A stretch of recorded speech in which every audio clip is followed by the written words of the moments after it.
welcome everyone back to The Blind Spot. I am Evan Thompson. I am in Vancouver, and I'm joined by Marcelo Gleiser in Tuscany and Adam Frank in Rochester. And today we are continuing our discussion of time. And I think where we left off last time was with the difference between the lived experience of time, the feeling of there being a special moment that is the now, and the feeling of flow and duration, and how that contrasts with time in physics, which is what a clock measures. And I think where we wanted to begin today was with the problems of the direction of time, the arrow of time, and thermodynamics. So that's an issue that one of the two of you, physicists, needs to speak to. So maybe we should begin with Marcelo on thermodynamics and the arrow of time. Okay, so we're doing a little bit of a history of time here, at least the conception of time in the West mostly, for the last few thousand years. And that's where we kind of left off. The last episode was really the transition between the 19th and the 20th century when Einstein comes in. But we cannot go on without mentioning what happened in the third pillar of classical physics of the 19th century. So you had mechanics, you had electromagnetism, so electricity, magnetism, light, etc. But we also had the study of heat, right, which is a big player. In fact, in our book, The Blind Spot, we start discussing that. And one of the things about heat is that, as you know, and we're talking about the Mertonians last episode, how they, and Adam, I didn't even know this, but you mentioned that they were heating up metal bars and counting the time, how long it takes for this heat to propagate from one side to the other. Is that right? Well, it was the beginning of the graphing, right? They figured out how to graph the amount of heat in a bar, like how the bar cooled down as a function of distance from the. So that was really, they had like heat or temperature or heat on the vertical axis, and then distance along the. So they were thinking about heat as well. But I remember you must remember this when we were physics students, like in junior year or something like that. We were calculating the heat diffusion equation, right, which was a partial differential equation that does exactly that, right? That tells you how heat and how the material interferes with the propagation of heat, right? And so what happened with the study of heat was really amazing, and it's a super long story. I won't go through the whole thing, but it was really coming mostly from engineering questions because it had to do with the steam engine, right? And you had Sadi Carnot in particular in France that made this really cool analogy between heat and a water mill. Basically, he said that if you want to move a water mill, you have to have water falling down so that gravity is doing the work to make the wheel turn down, right? So the water is coming, let me see here. Here I am. The water is coming down, hitting the pedals of the windmill or something like that, right? So the water mill in this case, and it's doing work. And so the question then is, the higher the water is, the more it's going to fall, the higher its speed, and eventually it's going to make the wheel work better. So Carnot was thinking that way and said, this is interesting because if you have steam, right, moving pedals instead of water, right, how can you optimize that in such a way that my steam engine, which was all the rave, right, talking about 1820s here, in Europe, would be more efficient, meaning do more work with less fuel. That's the idea, right? Because they're burning coal to make it work. And he realized that a few things doing that, and he was not the only one, but he realized that things which are kind of obvious, but not that obvious, like, heat only goes from hot to cold. And you can never have something, that is cold heat up by itself. You have to have it going the other way. And that's why, when you make a cup of coffee and it's hot, it's going to cool off by itself, right? And that takes time. And so there was this thinking about what's going on there. And the other thing that came up during this time is that when you're heating something up, even if you had a 100% efficient engine, which you never do, there is always going to be some loss, right? That you cannot have a perfect engine.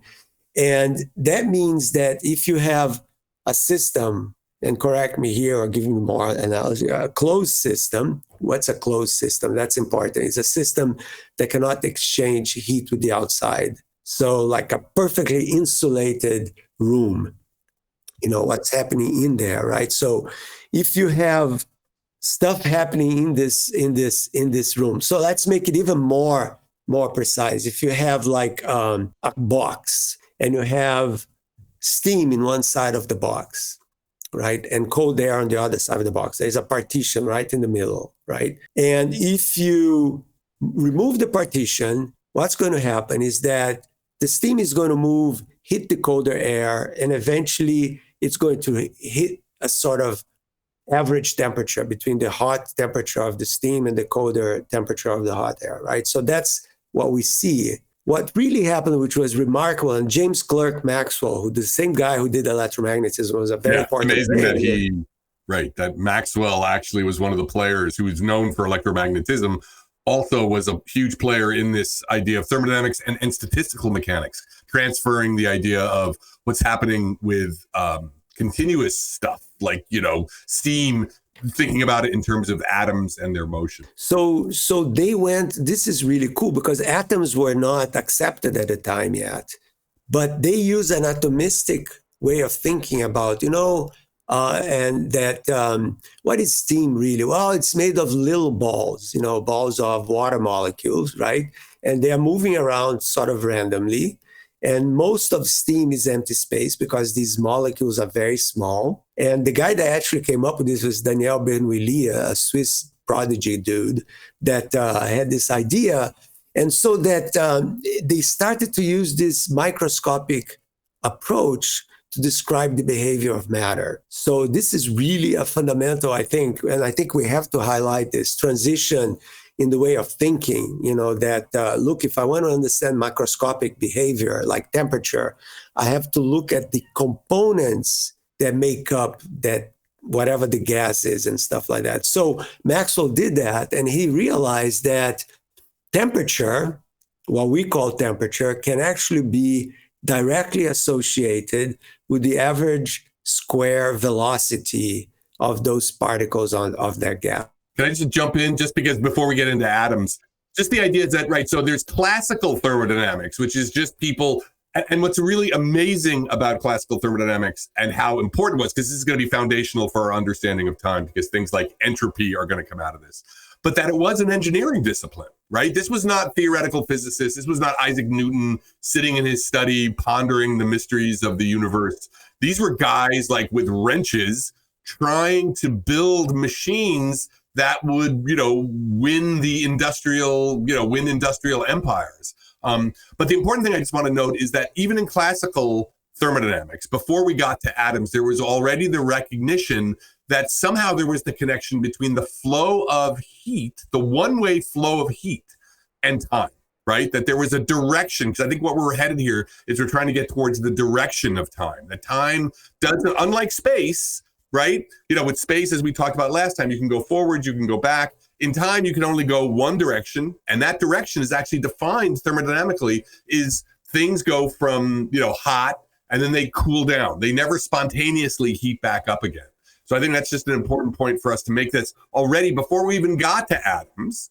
There was this idea that you could connect or you could link the flow of time to the flow of heat. There was a thermodynamic arrow of time. And part of this also, just you've already mentioned it, is entropy, that when you try and use heat to do work, heat is a form of energy. It's random motions that now we know, think of it as random motions of atoms. But when you try and do work, you always have to generate some crap. There's always waste that happens. And so entropy, the increase, whenever you do anything, whenever there's any kind of transformation, you're using heat to do work, this thing called the entropy, which was a new physical quantity, increases in time. And so that was one of the fundamental laws, the second law of thermodynamics, that when there are these kinds of transformations happening, energy transformations, either the entropy changes zero or it goes up. Right. So back to the little box with the hot and cold molecules, right? It's awesome that you mentioned that, because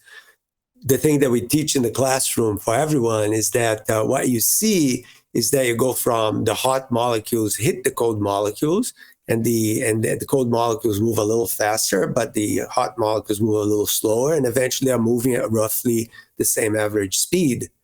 And if you made a movie of this, right, that the hot molecules hit the cold molecules and then everybody's moving more or less at the same speed. If you play the movie backwards, meaning you have an average, a gas with an average temperature, everybody's moving at about the same speed roughly, they will never go back to the initial condition, which is half of the molecules, the hot ones, were on one side of the box, the cold ones on the other side of the box. So that is an example of the arrow of time. And there is something profoundly, mysterious and natural about that, because our experience of the world is completely based on that, right? So, for example, if you're drinking coffee, right, that's the other typical example, and you put cream in the coffee, right, and you mix it.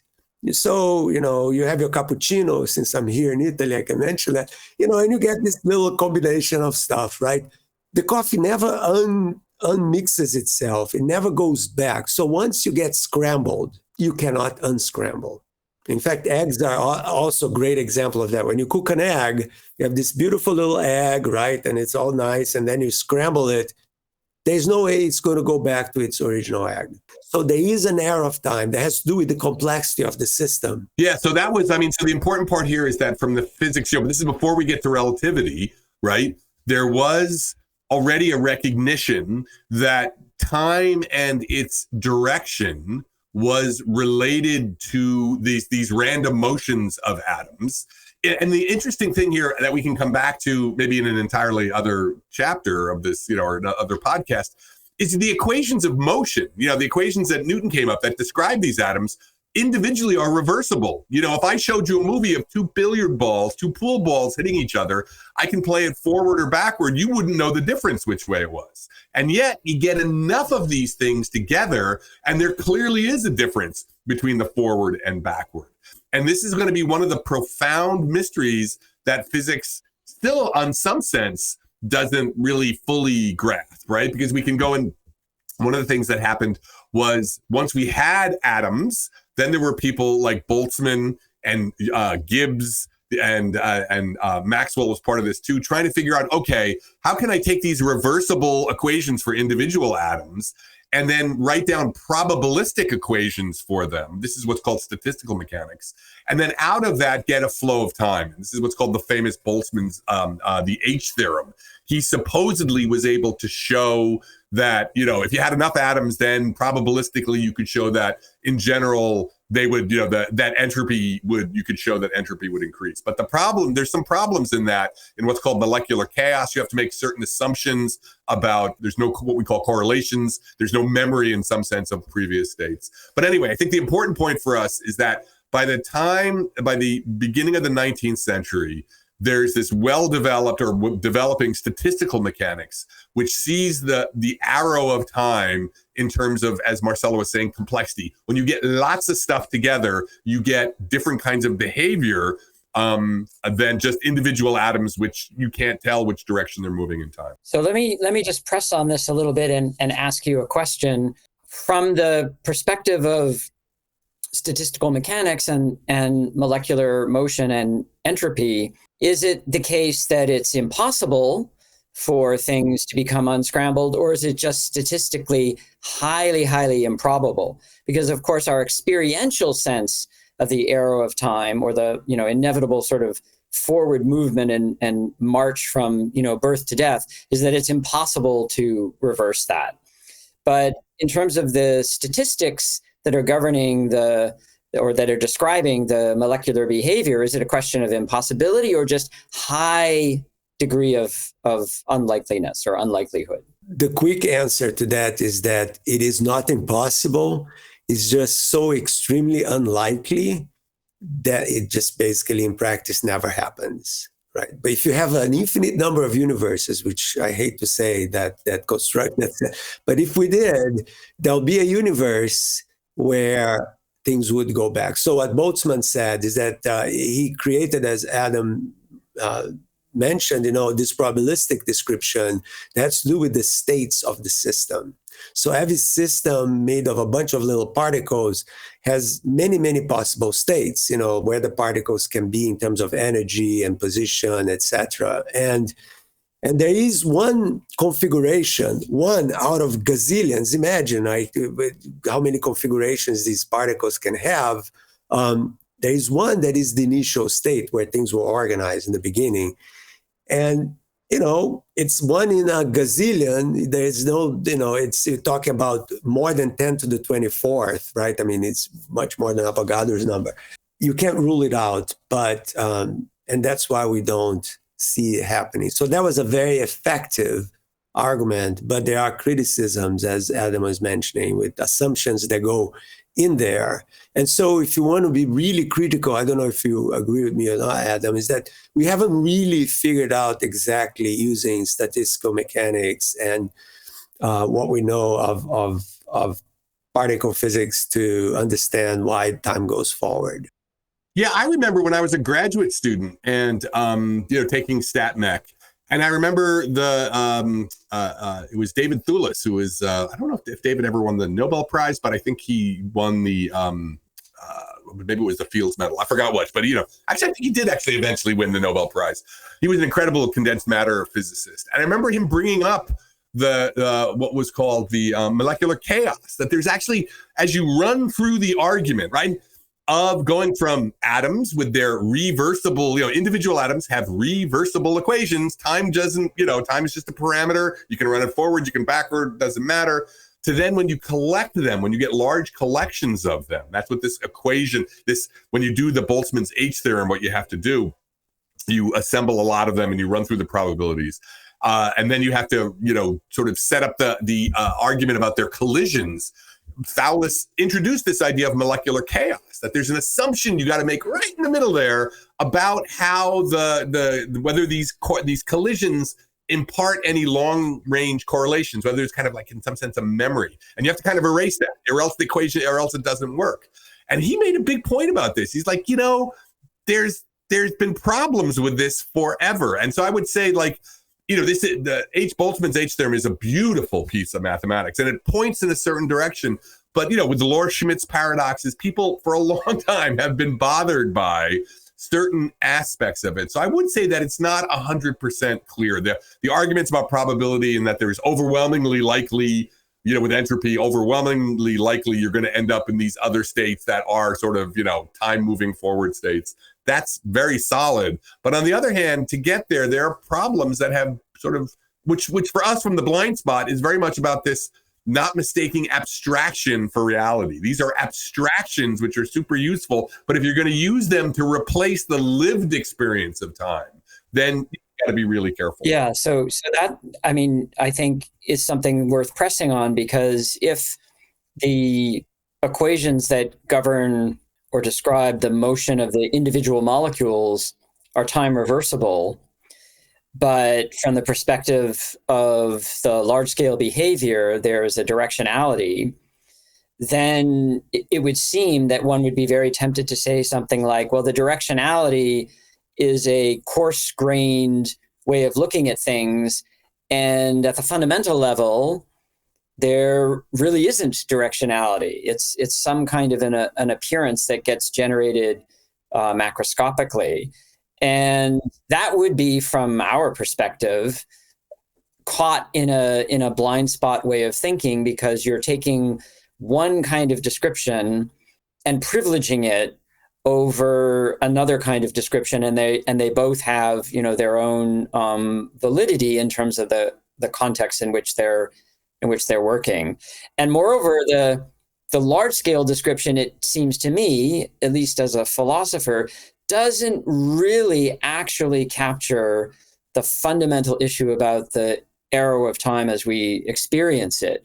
Because if it's a case that is just highly unlikely, well then, to invoke the multiple universes idea, then, at least it's logically or metaphysically possible that there's a universe in which, I go backwards, and move from being, an adult in my 60s back into the womb. And there seems something profoundly wrong about that experientially and also biologically. It seems that biological phenomena have a kind of time that has to do with their metabolism and their generativity and their development that isn't a matter of statistical probability in that way. Yeah. These are really deep conundrums, I think, that get glossed over in a lot of discussions. And that's, of course, what we're trying to bring out and bring to light.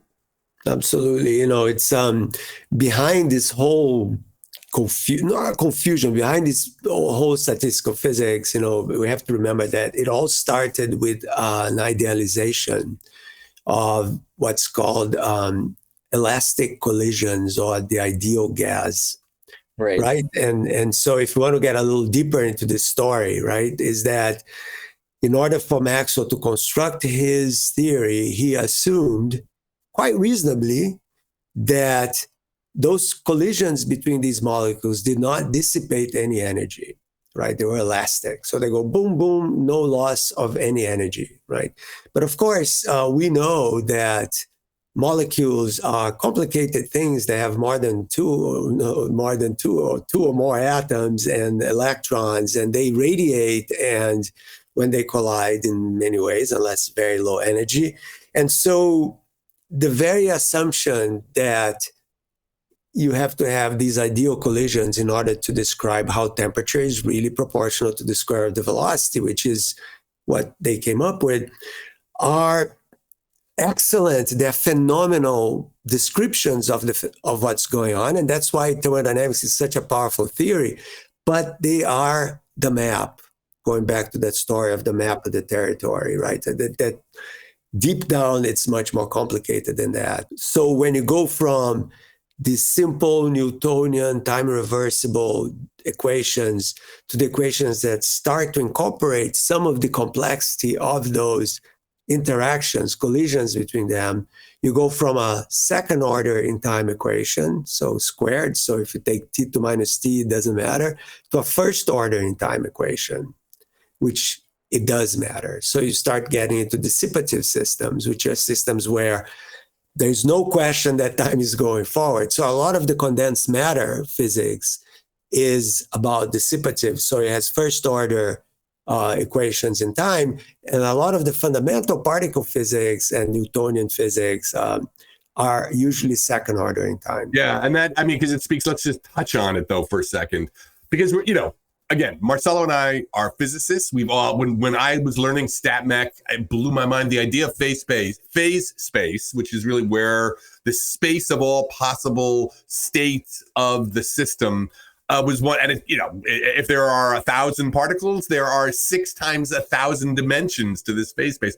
One of the most beautiful ideas, abstractions in physics, and there's so much power that in it. So, I don't want anyone to be thinking like we're dissing the physics. What we're saying is that there are assumptions and idealizations made in the physics, and this is that you have to be careful about saying that's more fundamental than life, than the experience of life. That is the whole premise of the blind spot. What happens is that people, we develop these idealizations, like the time irreversible equations that Newton came up with, which were originally that they worked best for celestial mechanics, planets going around the sun, which is the most non-dissipative system. It's the one system where dissipation hardly, you don't have to think about it at all. Though even there you really do in long term.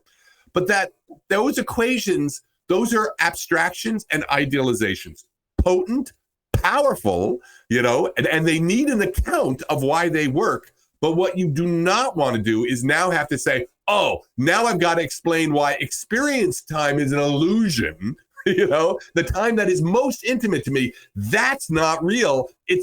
I've got to somehow recover that from these idealized equations that don't have dissipation in them. That's really where we're coming from and trying to sketch out a new way, a new kind of relationship between the most fundamental ideas in science and lived experience. Yeah, and that's worth like making even as a more general point, which is, to put it in philosophy of science terms, that science works with models, and models are inherently simplifying. Models work with simplifications. They abstract, they idealize, and that's what makes them incredibly useful and incredibly powerful. But it's a confusion to then turn around and say that the model has a fundamental status, whereas the experience that's in the background for the model builder is somehow derivative from the model. It simply doesn't make sense. And so our book is a constant effort of reminding the reader, reminding ourselves that this is the situation across physics and biology and cognitive science, and take your pick. Yeah, and you end up with if you don't recognize that what is fundamental is experience. You have to have already this weird given thing that is to be in the world, to be experiencing. And you want to push that off and then have the equations as being these abstractions being the fundamental thing. Then you end up with all these paradoxes that you got to go through this incredible mental yoga to try and undo. Like, how do I get the flow of time from these equations? It's like, well, it may be that those equations are idealizations and the flow of time is not fun. The flow of time that we experience is fundamentally not in there because they're idealization. Before we leave this, because you brought up biology, right? And so when you get into biology, then we're so far removed from these simplifications of models that we use in physics that it's incredibly difficult to kind of carry these ideas on into biological systems. First of all, they are open systems. They're open thermodynamic systems, meaning all the laws that we talk about in thermodynamics are not for systems that can exchange energy with the environment, and that's essentially what life does. So for life, to keep because of entropy, the idea that you have decay in time of every organized system, for us to keep looking kind of the same, more or less. I mean, when you look at yourself in the mirror 20 years now and 20 years ago, like, it's not really. But in order to get approximately the same exactly, you have My beard wasn't always white. Exactly, right? And I had more hair than this. But the point is that we need to bring in energy all the time. That's why we eat, and that's how we metabolize. And so it becomes a much more complicated conversation, which we'll have eventually. But right now we're sticking to the physics. I just wanted to flag that. Yeah, that's great. Since you did, I want to flag one more thing that we'll circle back to when we eventually talk about life, and that is, in classical physics, the default state, if you will, is inertial motion, and then changes are due to outside forces acting on the system or the body. But the default state in an organism is not like that at all. The default state in an organism is constant change, because you have metabolism, you have cell division, you have genes turning on and off, and figuring out, models for that and mathematics for that is extremely challenging and different from what one would be used to if one was looking at it through the lenses of classical physics. Relativity theory is our next destination. So who wants to take the lead of the two of you on relativity? So just in terms of there's two kinds of relativity, special and general relativity. And the main idea that you want to recognize here, at least in terms of the change from classical to, because we could spend a half an hour just talking about relativity, is and how Einstein developed it. But the important thing really is so first there was special relativity, which was the recognition that there was no privileged frame of reference, right? To describe motion, you always have to write down equations. Those equations always have some frame of reference. There's always I'm 10 units from from that building over there, 10 miles from that building or whatever. And the special relativity did away with that idea and said that really all that matters is, every frame, there's no privileged frame of reference, and that because of that, there's no intervals of time and intervals of space are relative as well. What for one person may seem like 20 minutes could be 1 minute for another observer.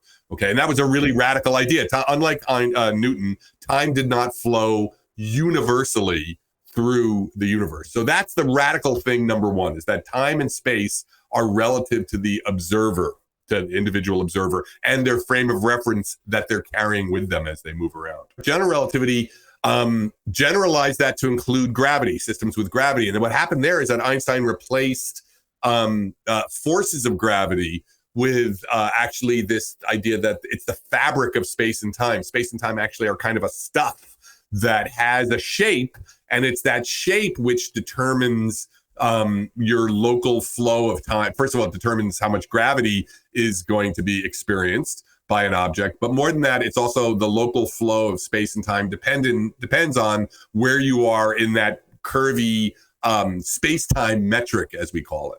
And I'm just accelerating through all this to get to one of the most important things that came out of this view was something called the block universe. There was this idea that, with general relativity, you can now think of all space and time, every event and every location as one giant holistic thing, so that your entire life is what's called a world line through space and time. You're born at some point, some location in space and time, and then you sort of make this line through this block universe of space and time. And when you die, it's over. So in some sense, from the block universe point of view, next Tuesday already exists. And I remember when I first learned that, I thought that was the most radical, beautiful, amazing thing.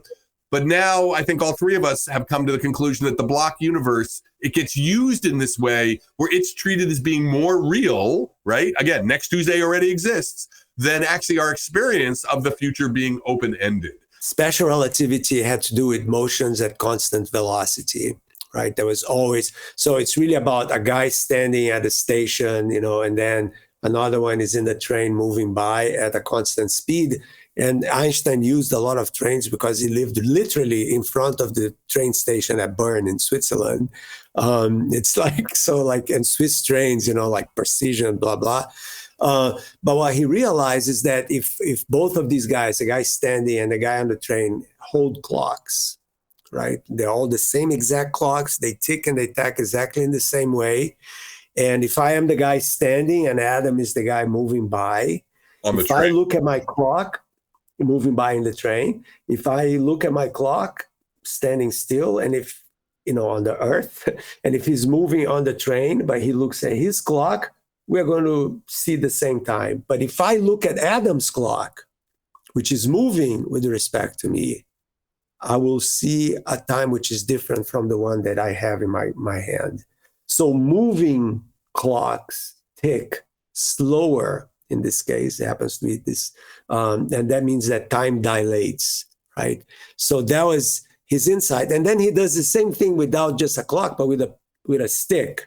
And then he says, oh, look at that, Adam's stick is moving with respect to me, and it's going to be shorter than the one I have, even though at rest, when we started, we both had a 1 meter stick, exactly, right? So motion shrinks space and slows down time, if you're seeing something like that happening, which was 1905. I mean, the guy was 26. It's just like incredible. He wasn't even employed as a professor, right? He was a second-class patent officer in Bern, and because he did something very stupid, folks. He disagreed with the guy who was going to write his letter of recommendation to get a professor job before he got the job. So don't do that. Don't do that. So he did that to Weber. Weber was the professor and so bad tactics. But, he was right, because he was looking forward way ahead of everybody. And then, as Adam said, 10 years later, he came up, okay, motions are not always at constant speed. They accelerate. And when he realized that, says, but how do I deal with this? And realized that gravity can mimic acceleration. And there was no clear distinction between the two. And that's what we call the principle of equivalence. And you guys all know this because if you're sitting in a car and you accelerate forward, you feel like you're being pushed back, right? And if you didn't know you're in a car, if you're drugged and then woke up and you're in this dark room and you just feel being pulled back, you could in principle say, it's because I have a giant mass behind me that is pulling me gravitationally towards it. and instead it's just the motion of your spaceship or whatever, or car forward. And this similarity between the two, which was the greatest insight that Einstein had, told him that if I want to talk about relativity theory of accelerated motions, which happens to be most motions around, I need to really talk about a new theory of gravity. And then he said, wow, and look at that, I can do that, and you can interpret gravity as the curvature of space. So the more mass you have, the more bent space is going to be. And by the way, time is affected by gravity too, so that the bigger the mass, the slower the clock on top of the mass will tick. So your clock here on Earth and your clock on the surface of the sun will tick separate differently, just because the sun has more mass, more gravity than we do here. One thing I learned when I wrote my second book was, when we tell the story of Einstein, right, we have this thing that, like, he was not employed when he was not a professor when he was developing the theory. And often what people have this idea is like, oh, he was flipping burgers, right? He's just like, he's working at McDonald's and coming up with relativity. But the cool thing was, no, he was employed at the Swiss Patent Office. And what he was employed doing was coming up with, was evaluating electromechanical patents for time synchronization, right? Because you had these giant factories that covered, 10 miles, and you had to make sure all the clocks had exactly the right, or had exactly the same time on them. So I always thought that was really interesting, that even though, he wasn't working in physics, he was being forced to think about applied time, like this, this new accuracy that was required for the modern age. He was very deeply enmeshed in it. And then the other thing, just about the about accelerations, and a stupid story, but when I was between undergraduate and graduate, I took a year and a half off. And one of the many stupid jobs I had was I was a foot messenger in New York City. So I often had to ride those giant elevators in the giant, skyscrapers, delivering packages to the financial companies on Wall Street. And I used to carry a little rubber ball with me. And so when you get in the elevator, and when the elevator was accelerating up or decelerating when it was coming to a halt, I try and throw the ball up so that just at the moment it would catch. The ball goes up and it goes down. If you could catch it just when the elevator was accelerating or decelerating, it would look like the ball would just hang in the air for a minute, or the ball would go up, hover for a second, and then go up again. And it was like a variable gravity machine. And of course, everybody thought I was an idiot because I was sitting there with a ball. But it was the coolest thing because, because of that the equivalence of acceleration and gravity, you could make it look in an elevator that was slowing down or speeding up as if the force of gravity was tuning up or tuning down. In the 1980s, my father lived in Bern. And so I was working in Paris at that time with Francisco Varela. So I would go visit him in Bern a lot. And I would, arrive in the Bern train station and walk up the old town, and there's the clock tower. And, Einstein's patent office was nearby. And it's this amazing feeling when you're walking. It's a beautiful city. And it's this amazing feeling to be walking in a place and thinking, Einstein was here looking at the trains, and, now I'm here.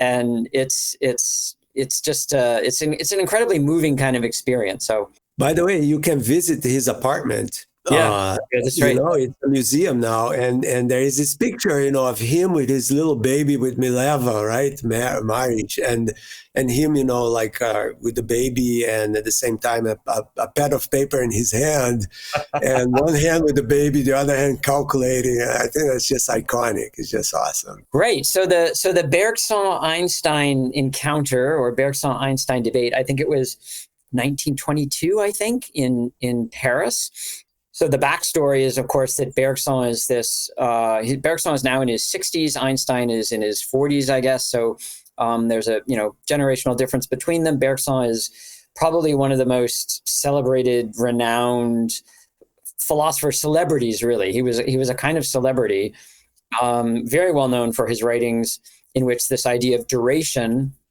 the flow of time, and the felt experience of the flow of time, figures centrally in his work and his writings about consciousness and his writings about life.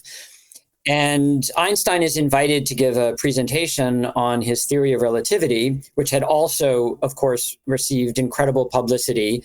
And so Einstein was emerging as a celebrity scientist. and they encountered each other in this intellectual event where Bergson said that he came really just to listen, and Einstein gave his presentation. And then, according to the story, the discussion kind of started to flag a bit, and Bergson was invited to say something in response to Einstein's presentation. So the other thing is that Einstein didn't speak French very well, and Bergson was this renowned orator and equally adept in French and English, because Bergson's, I think, mother was English. And so Bergson gets up and, speaks extemporaneously, basically presenting some ideas that were forthcoming in his book called Duration and Simultaneity, which was devoted to thinking about his theory of duration in relation to relativity theory. So he gets up and he presents in this, you can read the transcript of this, and, you can just see that he's this very, adept, articulate speaker. And he basically wants to bring together his thinking about duration with relativity. And so he says that Einstein is to be celebrated in physics and in science for his revolution, and he has no quarrel with any of the scientific findings, but he wants to dig deeper into the philosophical significance of the concepts of time with which Einstein is working. And so he highlights the way that Einstein in his papers defines simultaneity operationally in terms of what Marcella was just describing.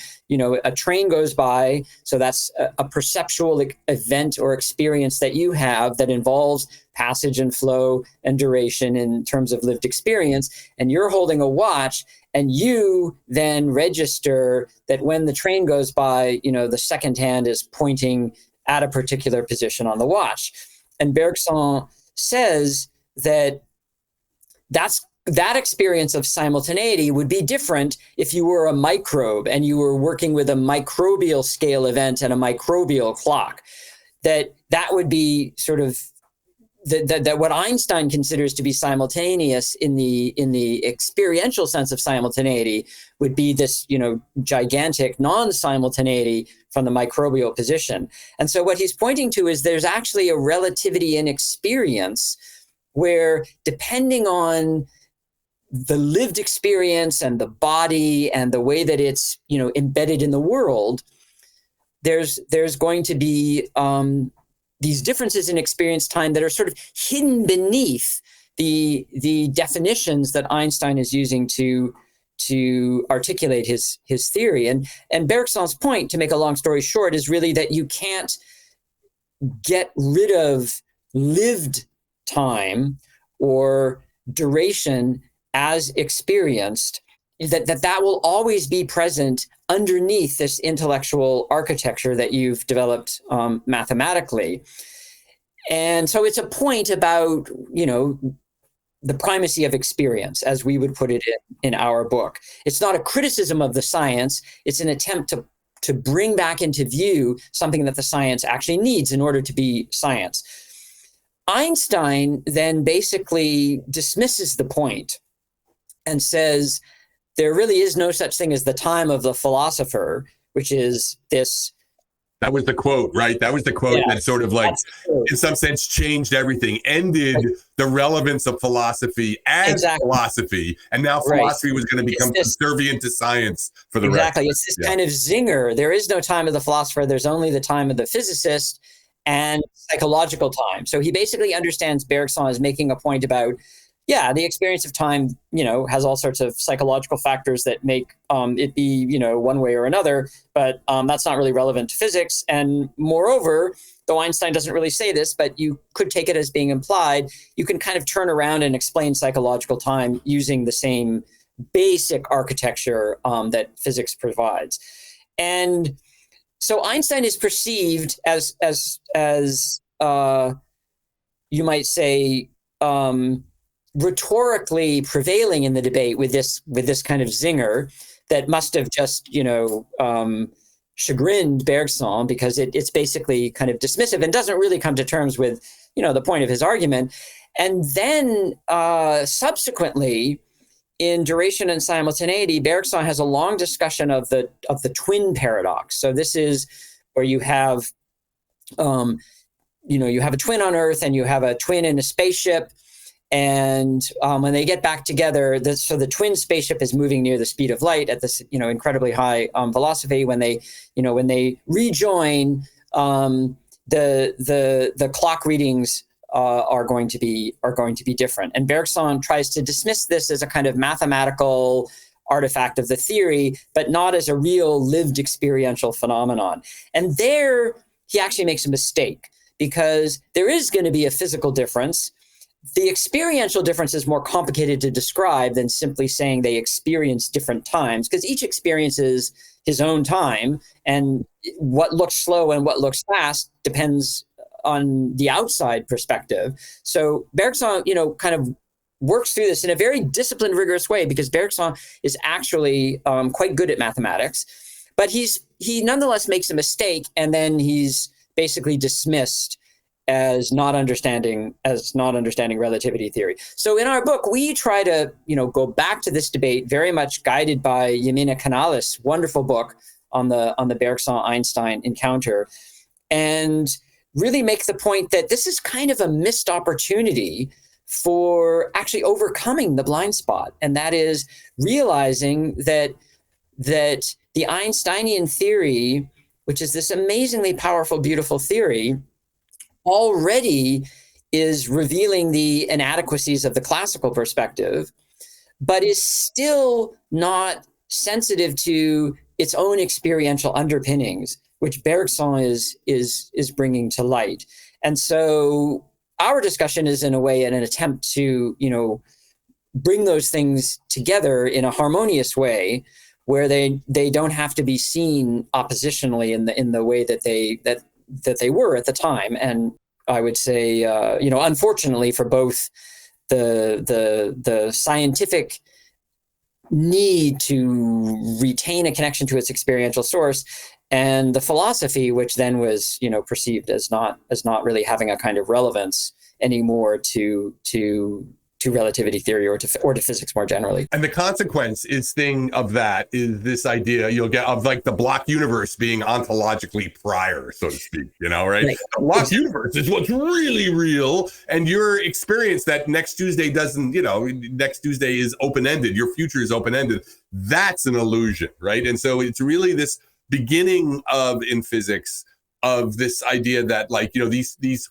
formalisms, these abstractions, which are meant to work on a very particular kind of encounter with the world in what we call the workshop, right? The scientific workshop. It's a very organized way of encountering, of getting data and then interpreting data and then using these models to explain the data, which they do amazingly well, that gets substituted for actual experience. And the example here is now the block universe, which is this abstract idea that all time and space already exist. Every event that could ever happen already has happened in this timeless, perfect reality of, Einsteinian the space-time metric. That's more real than your experience of the weirdness of I don't know what's going to happen 20 minutes from now. One gets substituted for the other, and that's why we push on. Exactly. So I think we have come to our time, as it were, limit for our discussion today. So I want to maybe mention two things as a way of bringing this to a close. One is that The Blind Spot, our book, is now officially out in paperback as of April 1st. So if you've been waiting to get a hard copy of the book, it's now a little bit cheaper in the paperback. And also that the Einstein-Bergson debate I wrote up based on our book for the online magazine Aeon. So maybe we'll have a link to that in the show notes, that there's an article about the Bergson-Einstein debate in Aeon that appeared, I think, last September. And so that gives a very user-friendly, easy introduction into that encounter. Yeah. And I think I reviewed Jimena's book for Big Think, so I'll also try to dig that out and put in the links. Great book, The Physicist and the Philosopher, I think it's called. Yeah, that's right. Yeah. Fantastic. But isn't it true, before we go away, isn't it true that later on in life, Einstein kind of regretted what he said? There's something about him talking about consciousness and realizing how you really couldn't think just like a physicist to figure out what I think that's right. And I think Yamina may mention that in her book at one point. I think that's right. I mean, this was a, dramatic rhetorical moment. And then later in life, I think both of them reflected on the, way that some aspects of it had not been, were unfortunate. And Einstein, I don't think he ever thought Bergson was right in that sense, but I think he does come to see that the problem of time and flow and consciousness is actually quite deep, very deep. Right. Because, just throwing this out there, for us, mathematically, if you look at the arrow of the line of time, right, now is a point which has zero duration. But we as humans always talk about the present, and there is a buffer of time, which I think cognitively speaking is about 3 seconds or something like this. There is something variable. Yeah, it's variable. It moves, right? It's like a little buffer of time, which this is the present. Because in the physics parlance, there is no present, because when you say present, it's gone already. And of course, we function with this idea of the present. So there is something that needs to be worked out. Yeah, and this is a big theme in Bergson and in William James and also in Husserl, that what we call the present in the sense of the living present contains within it this feeling of something slipping into the past and something opening into the future. So it has a kind of thickness to it that is very different from a mathematical instant or point. Yeah. And go figure all these things out in the block universe, that yes, at this moment, Marcelo made these crazy things in the hand. It's all in there, folks. Just go look for it. All right. Well, thank you, everyone. We are going to end the discussion here for today. There is, of course, still more to talk about with time. And next time, we will come at the problem or the issues of time through the perspective of cosmology. And we look forward to joining you again for that discussion. The beginning and ending of everything. Right. All right. Bye, everybody. Bye.